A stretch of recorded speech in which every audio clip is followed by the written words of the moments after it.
Welcome to the Daddy Issues Diaries, the podcast. I'm Deandra, and you can check out all my music under the same moniker. I wanted to start this diary that you can read on deandraviewsitall.com, and it's followed by a playlist with all the artists that inspired me. I wanted to start these diaries to connect with you as an artist and as a human being taking a healing journey via her music and, well, now these diaries to understand how her daddy issues influence her to hide her talent, even cower at saying that she has a dream and her dream is to sing and act. This first episode is called Salvatore Ferragamo. Let's begin. One of the biggest reasons I struggle with calling myself an artist and, in turn, being consistent with my releases is that I fear my efforts will bring me nothing, that all that hard work and exposure will leave me invisible, and the feelings I place in every soundscape and lyric deemed by the world unimportant. It was a feeling I often got with my dad when he would take me to buy himself shoes at Salvatore Ferragamo. My dad's favorite designer was Salvatore Ferragamo, and the more expensive, the more he bought it. It did not matter if it was ugly, because the price was lavish. My dad was so materialistic, if garbage bags started being sold as $10,000 shoes, you would hear his footsteps crinkling all over the place. Sadly, as a child, he would proudly boast how he would never give me a cent of money. You may ask why he did that. It sounds inherently vicious and deranged, and it was, especially because it was constant. For my dad, money was everything.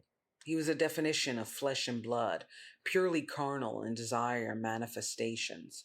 In perspective, I never met anybody so far away from God, but that is what my dad taught me about the devil. He did not fall because he wanted to be God. He fell because he wanted to be called it.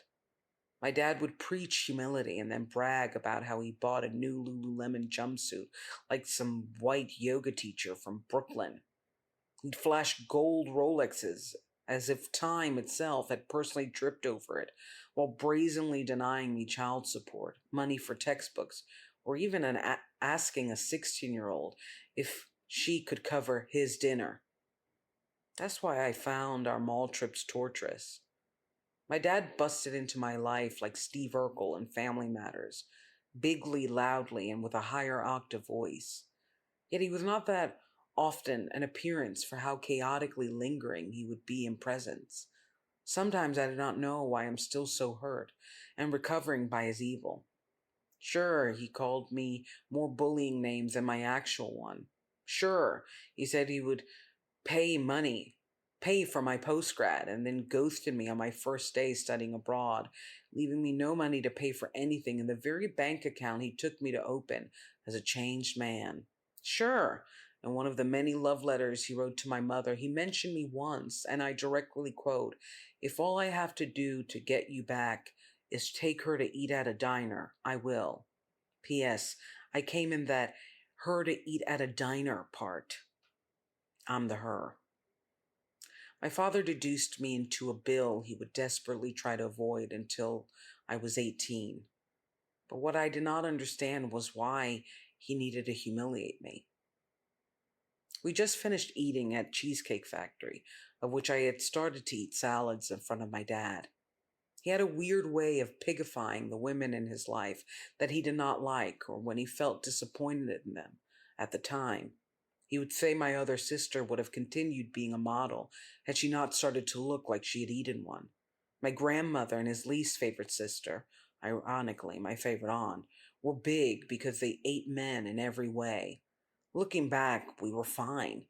Yet misogynistic men understand that when they fail in character, they only have to come for women's looks, and suddenly, the ugliness of their soul could never compare to that of our face. Walking into Salvatore Ferragamo, my dad nearly orgasmed. I blinked and he was already trying 3 pairs of leather shoes retailed at $800 and up. Seeing him so lavishly buy for himself made me angry and bold. This was the guy that called me spoiled. This was the guy that thought I was doing too much. There he was, like a Cinderella, trying on every glass slipper the kingdom had to offer, while I had no money to go out with my friends that night.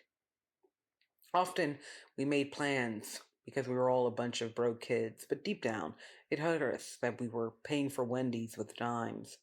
So, as he walked out with four new pairs of Ferragamo like Cher in that shopping scene from Clueless, I asked him for $20 to hang with them. We were exiting the mall and my dad was feeling good. He bought me a salad, spent $3,000 on shoes for himself, and I was 17, which meant soon he would not have to buy me a salad. As we approached the door, I said, I'm going out to eat with my friends tonight. You think you can spare me a 20? To this day, I remember the fear and courage I had to ask him because I knew more than likely I would get his verbal assault over those $20. This explains why I framed the question like the homeless person asking for a sandwich in front of the bodega. My dad did not even look at me as he packed his shoes in the trunk of his car. You don't need to eat anymore. You look like you've been fed. And that was it. He got shoes, and I got baddie issues and a personal vendetta against Salvatore Ferragamo. Every time I post a song or a video talking about me as an artist, I feel like I'm asking for $20 in exchange for verbal abuse. I just imagine the world saying horrible things to me I do not deserve or just continuing to ignore me and what I want from it. I do want the world to love me. I do want the world to give back to me every time I give my heart or request a sincere wish from it. Growing up with a dad that made sure such things never came true for me, and deciding that my dream is to become a star in one of the hardest industries ever, makes me feel so vulnerable that, like that girl in Salvatore Ferragamo, I almost do not want to ask.